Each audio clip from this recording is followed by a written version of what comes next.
Voy a empezar a anotar ya, es que no puedo llamar lista ahora, por lo que no entra en sistema, pero sí Claro. voy anotando ya. Marco Ajá. Vinicius, presente. El único, hasta el momento.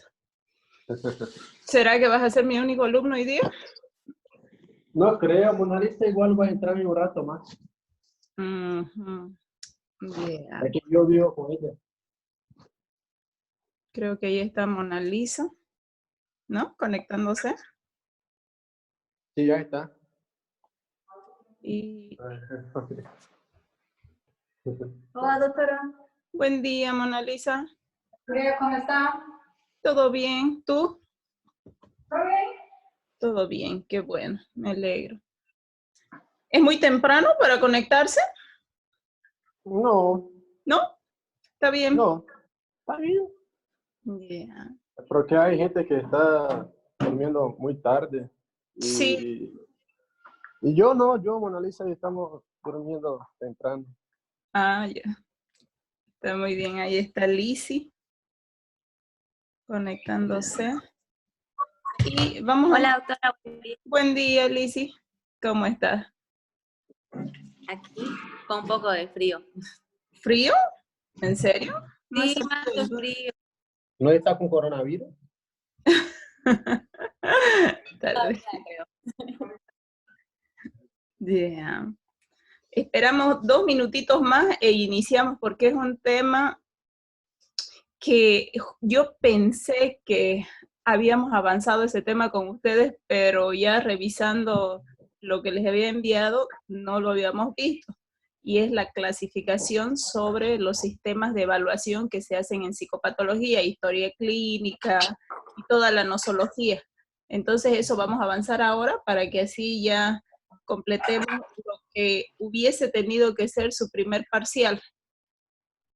Perfecto. ¿Ya? Terminamos Ya. con eso. Jordania, conectándose. Hola, Jordania. doctora. Buen día. ¿Cómo está? Buen ¿Todo día. bien? ¿Tú todo bien? Sí, todo bien. Yo igual estoy bien, Jordania. Qué bien, Camargo. Sí, él quiere ser partícipe, ¿no? De todo. Siempre. Sí. Jordânia, você foi pro Brasil, não? Não. Ah, então fica aqui mesmo. Com a gente, Sim. tá? Obrigado. Você não vai querer ir, não, Jordânia? Não, por enquanto não. Eu tô Por com medo enquanto não, de você vai depois ficar aqui até o não final. puder entrar. Pois Giovanna. é. Al finalizar la clase, los que lleguen me avisan para que así los registre, ¿ya? Voy a empezar a proyectar. Giovanna, ¿no? No, yo, Tania. Jordania, ya te anoté, Jordania. Giovanna Hinojosa, otra. Sí, Giovanna también ya la anoté. Tania de Souza, doutora. A ver, de Sousa. Ah, ya. Gracias. Buen día, doctora. Suárez Buen, Daney. buen día, Daney. Lizzy, doctora. Ya, Liz, ya te anoté hace rato, Liz. Ya, doctora. Llegaste. Ya, voy a compartir entonces con ustedes.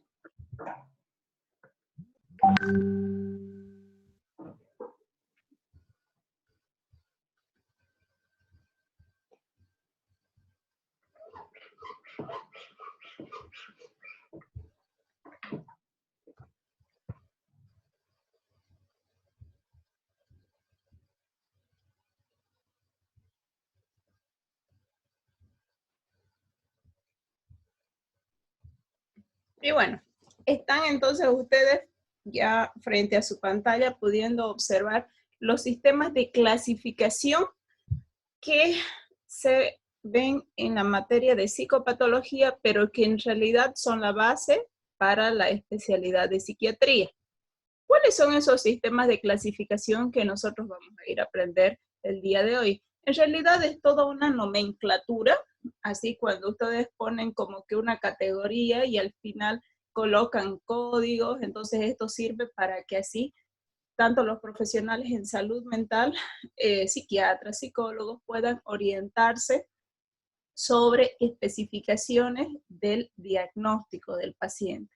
Entonces, todo esto tiene una numeración que ya les voy a dar unos ejemplos y les voy a ir mostrando de acuerdo a cómo nos manejamos con tal manual, con tal sistema de clasificación y sobre todo en el momento de llenar la historia clínica, cómo es que ustedes van a ir a poder colocar el diagnóstico, digo así un ejemplo, esquizofrenia o trastorno bipolar y además esa numeración, F32. Entonces todo tiene así una numeración en la parte de la clasificación esta que les estoy hablando. Cuando hablamos de clasificación y psicopatología, indudablemente tenemos que decir qué es clasificación. Y la clasificación es cualquier procedimiento que nosotros vamos a poder utilizar para construir, ya sean agrupaciones, ya sean categorías, o sobre todo para poder asignar a esto una entidad, pero que tiene que reunir características, atributos y sobre todo lo más importante es que tiene que ir relacionado con características comunes. Es decir, es por eso que se las agrupa. Todo este grupo de pacientes, mediante un estudio, ha reunido ciertas características con los mismos atributos, con las mismas relaciones en común, y eso hace que tengan un trastorno. Eso en realidad es lo que hace la diferencia con las otras especialidades, porque uno, el profesional en salud mental acá se basa en estos criterios, en esta clasificación y en estos manuales. No es así algo que se pueda evidenciar mediante un examen de laboratorio. En una tomografía se habla de algunos patrones que se pueden repetir, pero tampoco se cumple al 100%. Entonces es un poco solamente el ir basado en esta clasificación que estoy nombrando. ¿Cuándo nosotros realizamos un diagnóstico?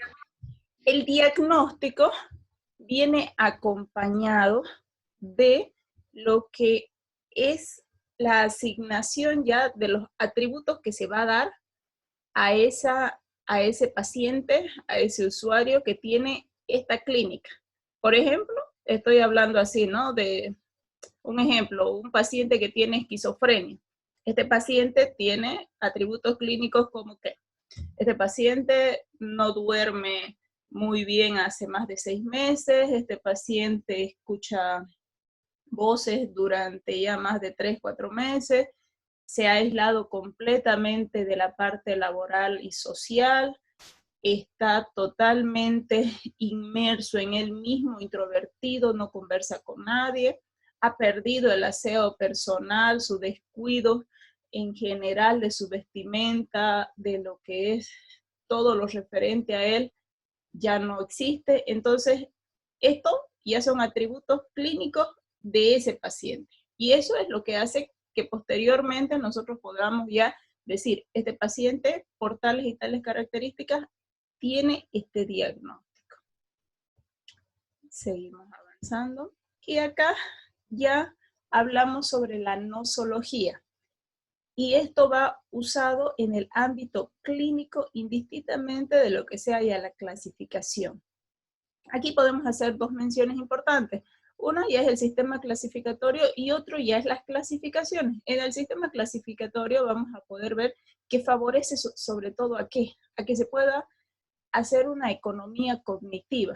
Es decir, que nosotros como que vamos a agrupar y vamos a reducir todo lo que el paciente está pensando, todo lo que el paciente está viviendo en su interior, todas las ideas que tiene, cómo se ven relacionados esto con el medio ambiente en el que se desenvuelve. Y además de eso, vamos a poder estructurar todos esos datos. Ya las clasificaciones en psicopatología dejan de lado de definir la anormalidad. Entonces, aquí ya responden a organizar nuestras percepciones de fenómenos conductuales. Esto ya, algunas partecitas de estas las estamos repitiendo porque las habíamos visto en conceptos de normalidad y anormalidad, pero es bueno que ustedes vuelvan a hacer un recuerdo sobre eso. Ahora, ¿por qué es importante y qué de ventajoso tiene el clasificar todo esto en psicopatología? un autor mencionaba de que en 1984 tenía cinco ventajas que eran las que podían de alguna manera ser más beneficiosas para poder hacer esta clasificación. Entonces, una de ellas era, sobre todo, que se necesita aportar y tener una terminología, manejarse con una nomenclatura. ¿Esto para qué? Obviamente para que se clasifique y favorezca a que los profesionales en salud mental puedan tener una mejor comunicación. Es decir, al yo ver que ya tiene un diagnóstico y un código, o solamente el código que se haya incluido, pero con esas características, entonces es mucho más fácil poderlo seguir abordar porque ya hubo un profesional que antes hizo un diagnóstico del paciente así. Servir de base acumulativa de documentación e información, sobre todo de la categoría clínica, suministrar información descriptiva, evidentemente, de todo lo que se está evidenciando con las entidades clínicas básicas, el permitir hacer predicciones. ¿Qué significa esto? De que nosotros vamos a poder proyectarnos a un pronóstico, que es en realidad lo importante con un paciente de acuerdo al diagnóstico ya mental, del trastorno mental que tenga el paciente y sobre todo para poder dar una perspectiva de tratamiento. Y suministrar conceptos básicos para hacer formulaciones teóricas. Bueno, esto en realidad se ve en todas las especialidades y es importante que nosotros siempre podamos continuar con investigación y sobre eso seguirnos basando en conceptos que puedan alimentar mucho la formación. Pasamos. ¿Cuáles son las descripciones de las enfermedades? Antes de que ustedes empiecen a describir cuáles son las enfermedades, es bueno de que me tengan un concepto claro de qué es trastorno mental. Y en trastorno mental, cuando hablemos de trastorno mental, ustedes tienen que saber que una de los conceptos que particularmente se maneja en trastorno mental es siempre de que el trastorno mental es un síndrome y este síndrome viene acompañado con un patrón de síntomas y signos que son comunes, entonces que se repiten, pero sobre todo que causan ¿qué? Una alteración comportamental, o sea, una alteración en la forma en cómo se conduce esta persona. Entonces, al conducirse de una manera que no es la más apropiada, ¿de qué va a padecer este paciente? Seguramente va a tener una discapacidad, que esto va a hacer que en el momento en que ya empieza el trastorno o comienza o desde los momentos que se ha desarrollado el trastorno, muy probablemente tenga ya alteraciones a nivel cognitivo. O sea, si estamos hablando, por ejemplo, de un trastorno de demencia o de pérdida de memoria por alguien que ya es senil, entonces va a empezar a deteriorarse, a disminuir las capacidades que tenía a nivel de atender, a nivel de procesar información, a nivel de poder recordar, a nivel de poder aprender. Entonces estamos hablando de que ya empieza a haber un deterioro de todas esas funciones normales cognitivas. Además de esto, de la discapacidad, tiene que haber un dolor. El paciente que padece de un trastorno mental sufre. Hay un dolor y ese dolor viene acompañado, ¿por qué? Porque realmente provoca un malestar grande el padecer un trastorno mental. No es algo que agrade a ningún paciente padecerlo. Si padece de ansiedad, seguramente sus síntomas van a hacer sufrir cuando hay algo que desencadena eso. O si padece de un trastorno como esquizofrenia o bipolaridad, si las alucinaciones, si las voces, si lo que mira es muy, seguramente es muy fuerte, seguramente va a querer huir de esos lados o va a querer defenderse. Entonces es algo muy, muy perturbador. Y otra cosa importante en los trastornos mentales es que hay una pérdida de la libertad. Entonces estamos hablando de que el paciente, evidentemente, por el momento, ya sea episódico o ya sea totalmente duradero para toda la vida, pierde las capacidades en esos momentos de poder decidir. Entonces es ahí donde se habla de esa pérdida de libertad. En algunos puede ser momentáneo, como les decía, sobre todo en estos procesos de ansiedad, pero en otros, como son estos trastornos psicóticos crónicos, ya hay una pérdida completa del poder decidir. Bueno, entonces, como ese concepto de trastorno mental que les he dado, ahora ya podemos ir a describir las enfermedades. Y para describir las enfermedades, acá se los voy a poner. Para ir a describir las enfermedades, necesitamos hacer una construcción de la clasificación que es importante para lo que nosotros vamos a ir a evidenciar. Miren, ¿por qué es importante para la semiología? Uno, porque hay un capítulo de la medicina que se dedica a estudiar todos los signos y los síntomas. Las manifestaciones que nosotros vamos a poder observar, que son las objetivas, y las que no vamos a poder observar, que son las subjetivas. En realidad, las subjetivas es la que nos va a referir el paciente en el momento de la entrevista. Ya el lenguaje propio del médico para poder definir las manifestaciones presentadas por estos pacientes. ¿Cuál es la historia de la clasificación internacional de las enfermedades mentales? Si pueden fijarse aquí a un costadito, en la parte izquierda, ven ahí, ¿no es cierto? Un dibujo CIE-10, que ese es un manual, que precisamente es la clasificación, las siglas, ¿no? Clasificación Internacional de las Enfermedades. Y este 10 es porque 10 es el último. Ahora tenemos, antes era 9, 8, 7, entonces han ido avanzando de esa manera de acuerdo a las nuevas introducciones de patologías de trastornos mentales y en fin, toda una serie de investigación. Cuando hablamos del CIE-10, que en realidad en 1992, ya siendo uno de los últimos, entonces se ve ahí ya que hay una reformulación de la estructura y una presentación. Aquí ya hay un estudio que se hace de tipo colaborativo internacional. Incluso se habla de que aquí ya la escuela europea, junto con la escuela ya de los Estados Unidos, ya pedían, el gobierno era precisamente el que pedía de que se tenga que hacer métodos para poder clasificar a estas personas que en algún tiempo las llamaban de acuerdo a los gobiernos que han ido pasando y de acuerdo a la evolución mismo en los términos en cómo se manejaban las autoridades, desde idiotas, desde locos, entonces todo esto, pero ellos pedían ya una reformulación para esto. Entonces ya todo esto se expande a la Organización Mundial de la Salud, como ven ahí.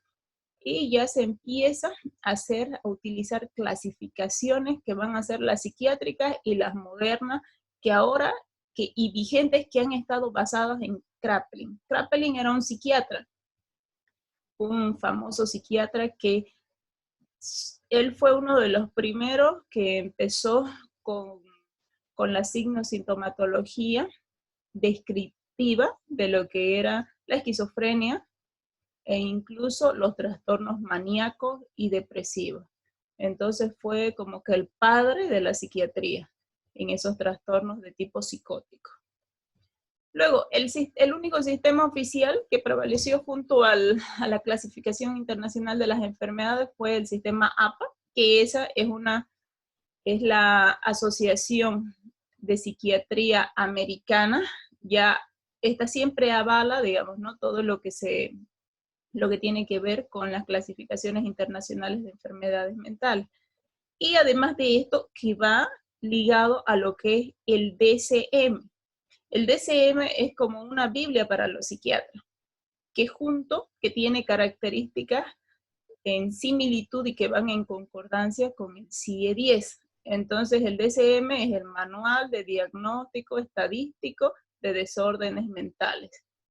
Les comento, ahorita van a empezar a ver, también tiene una serie de historias que ha empezado desde el DSM-1 y ahorita que el último que ya salió editado en el 2014 es el DSM-5. Se hablan de muchas controversias, ¿no? Acerca del manual de diagnósticos mentales del DSM-5, porque se han introducido bastantes categorías de nuevos trastornos mentales y hay otras que se han puesto todavía en discordia.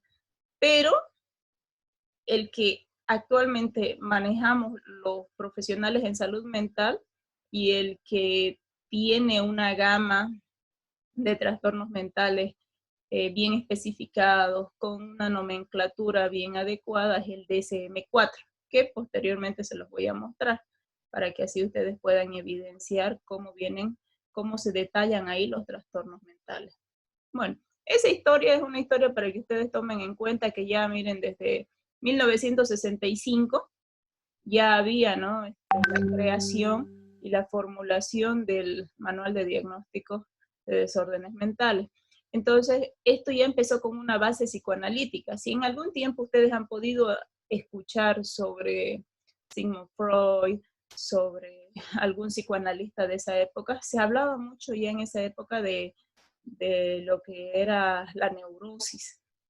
Y la neurosis ya fue cambiando a estas épocas por los trastornos de ansiedad.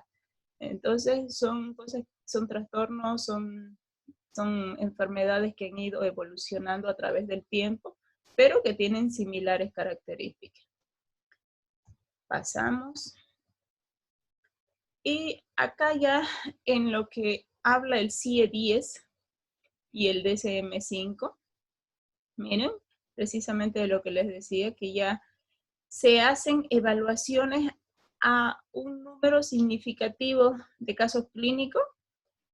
Las evaluaciones que se realizan, todo eso tiene que ir basado ya en un campo de estudio significativo para que así se puedan organizar y estructurar bien los trastornos mentales y de acuerdo a eso dar fiabilidad para que se pueda validar eso. Entonces es una forma en cómo se realiza la validación de estos sistemas internacionales. Cada uno tiene una numeración, ¿no? Y esta numeración es la que siempre se va a escribir posterior al diagnóstico que se da. Seguimos con el DSM-4, donde ya en realidad ha salido a la luz en 1994.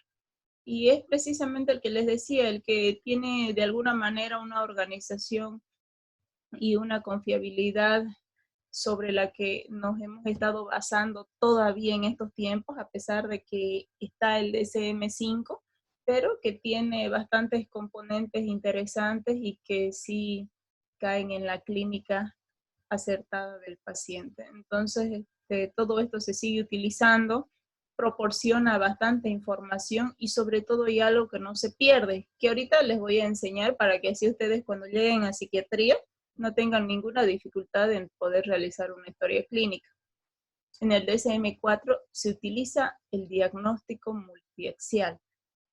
Entonces este diagnóstico multiaxial está basado por 5 componentes que precisamente con el DSM-5 no se utiliza, solamente deja libre y se puede utilizar 1, 2 o 3 diagnósticos en algún caso. Pero en el manual de diagnósticos mentales en el 4 sí hay una forma de poder agrupar todas las situaciones sociales, las médicas, la escala de actividad global que incluye, o sea que es un sistema que involucra a muchas áreas que son importantes de poder destacar e investigar sobre el paciente.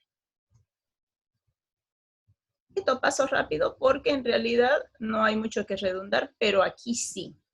Y aquí sí les pido una atención, porque sí quiero que ustedes puedan comprender.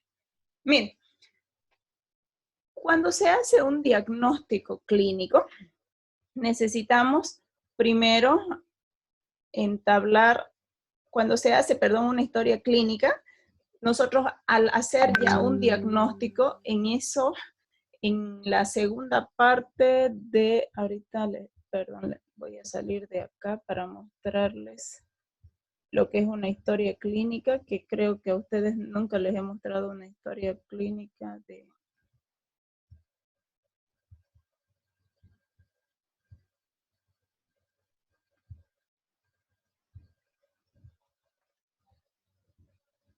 Esperan 2 segundos y ahorita una historia clínica.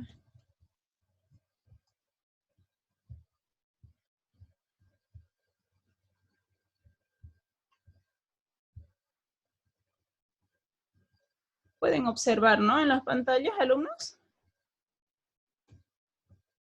Sí. Sí. Sí, Ya, muy bien. Miren acá, esta es una historia clínica psiquiátrica. Acá ustedes pueden evidenciar todo lo que se puede rellenar, como el apellido, como la enfermedad actual, dentro que va el motivo de consulta, los antecedentes no patológicos, perinatales, antecedentes patológicos, psiquiátricos, todo lo que haya habido, intentos de suicidio, neurológicos, las cirugías, antecedentes familiares, si hay alguien en la familia que padece de algún trastorno mental, antecedentes de vida laboral, trabajo, la dinámica de la familia, quién trabaja, quién es el que sostiene el hogar, quién cuida de esa persona que es la enferma, el examen físico general, el examen neurológico, que es importante hacer siempre con los pares craneales, marcha y todo eso, los antecedentes psicopatológicos, la comida, la conducta sexual, ritmo, y bueno, llegamos acá a la parte del examen psíquico. Miren, todo lo demás, ustedes seguramente lo han hecho y lo han rellenado en alguna oportunidad en los hospitales donde van y hacen práctica. Entonces ya han visto y ya conocen que eso, los antecedentes son fundamentales para cualquier enfermedad, no solamente para las enfermedades mentales. Entonces, al ver nosotros ya a esto añadimos un examen psíquico o un examen mental, que es lo mismo. Pero acá nosotros evaluamos primeramente el área conductual. Y en el área conductual, miren, si ven ahí, clarito pueden ver de que primero empezamos con aspecto y actitud general.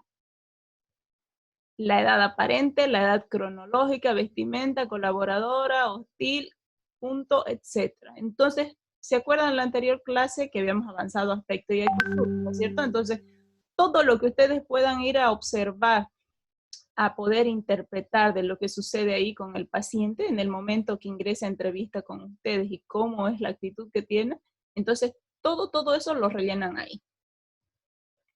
Todavía no hemos avanzado conducta motora, que es otra parte que vamos a ver, que también es muy interesante. El área afectiva no hemos visto, aunque ya en un momento les he ido, ay, perdón, se me bajó, aunque en un momento les he ido explicando sobre manía, depresión, la área básica, donde vamos a poder ver la conciencia, que también es una parte importantísima de la zona cognitiva, la atención, orientación, que no hemos visto, memoria, sensopercepción, que no hemos visto, que tenemos que ver, la área cognitiva superior, donde están los pensamientos, donde están los delirios, que eso también tenemos que llegar a estudiar, el lenguaje, la inteligencia y juicio.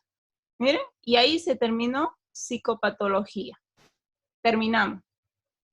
Todo el avance del semestre, pero tenemos que desglosar todo eso y cada uno tiene su terminología. Ahora, ¿cuál es el diagnóstico? Miren, aquí al final, en la historia clínica psiquiátrica, tiene su diagnóstico multiaxial. Este eje 1, eje 2, eje 3, eje 4, eje 5, eso es lo que ahorita les voy a enseñar a hacer, ¿ya? Con la nomenclatura que ustedes necesitan colocar de acuerdo al trastorno mental que tenga el paciente. Esto siempre se hace. Y esto viene desde el Manual de Diagnósticos Mentales, el número 4. Así que por eso es importante hacer, porque sí reúne condiciones que son inherentes a todo lo que estructura el paciente. La parte personal, la parte social y sobre todo la parte en cómo se podría relacionar con otras personas. Entonces volvemos acá a su diapositiva y miren, ahora, ¿qué es lo que sucede en sus sistemas o los ejes temáticos que vamos a abarcar. El eje 1, ¿qué es lo que vamos a poder ir a anotar en ese eje 1? Primeramente, los trastornos clínicos. Y en los trastornos clínicos vamos a poder ver de que el trastorno clínico significa el trastorno el cual el paciente padece en ese momento. Estoy hablando del trastorno mental, no de otro trastorno, no si tiene alguna enfermedad física, si tiene hipertensión, VIH, no. Yo simplemente voy a hablar del trastorno mental. Entonces, eso ya ahorita les voy a dar un ejemplo posteriormente en la otra diapositiva. Ahorita solamente quiero que me capten eso. En el eje 2,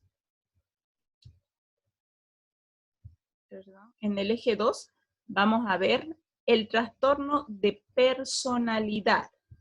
O sea, si el paciente, además del trastorno clínico que tiene, que es el trastorno mental, tiene algún trastorno además de personalidad, que en algunas ocasiones les he dado algunos ejemplos. Por ejemplo, tiene una personalidad sociópata, tiene una personalidad narcisista, tiene una personalidad de tipo borderline. Entonces, todas estas que llegan a ser también parte de ese eje 2. Y además, si ustedes ven ahí, la sigla RM habla sobre el retraso mental. O sea, todas las discapacidades de tipo intelectual van a entrar ahí. Discapacidad intelectual de tipo moderada, grave, severo, profundo.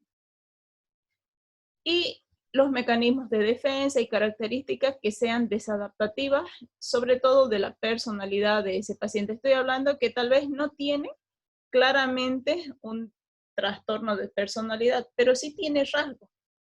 Por ejemplo, yo me coloco de ejemplo, puedo ser una persona que no tenga un trastorno de personalidad obsesiva, pero sí puedo tener rasgos obsesivos porque a veces soy demasiado exigente con la limpieza, pero eso no hace que sea desadaptativa mi vida ni que tenga que dejar de hacer otras actividades. En algunos momentos sí es un poco desadaptativa porque choco con las personas que convivo, pero simplemente son rasgos, y esos rasgos como vienen impuestos desde que yo era una niña, desde que yo era chiquitita, desde mis infancias, entonces hacen de que todavía no se puedan ir de mí, y van a seguir seguramente el resto de mi vida, si es que yo no empiezo a trabajarlos, cambiarlos, para que mejore la situación en donde convivo con las personas y no choque tanto.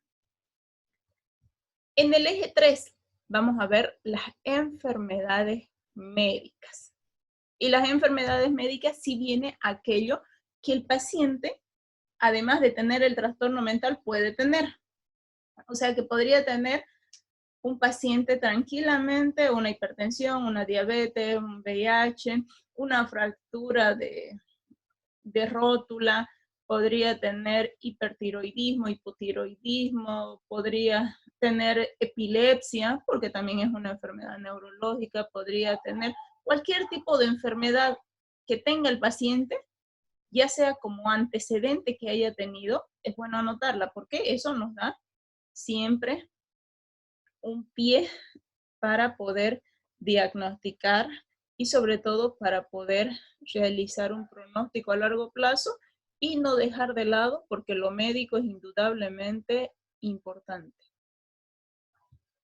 Los problemas, en el eje 4 vemos los problemas psicosociales ambientales. Aquí podemos observar que fundamentalmente vienen los problemas de tipo de relacionamientos sociales. Entonces estamos hablando del primer grupo social con el que nosotros nos desenvolvemos y nos desarrollamos es nuestra familia. Entonces muy probablemente hayan problemas ahí. ¿Qué otros lugares más es donde uno se desarrolla socialmente? La educación, o sea, puede venir en algún lado con la universidad, dependiendo de la edad, o el colegio, si es niño o adolescente. Y ya si es más adulto, seguramente el trabajo. O si ya tiene una pareja, probablemente con la pareja, algunos problemas. Entonces, todos esos problemas son importantes y son problemas psicosociales que se desarrollan en el ambiente que también necesitamos registrar. Y ya en el eje 5 tenemos una evaluación de la actividad global, que esta se mide a través de una escala. Ahorita les voy a mostrar cuál es la escala para que así ustedes conozcan, porque eso tiene una puntuación.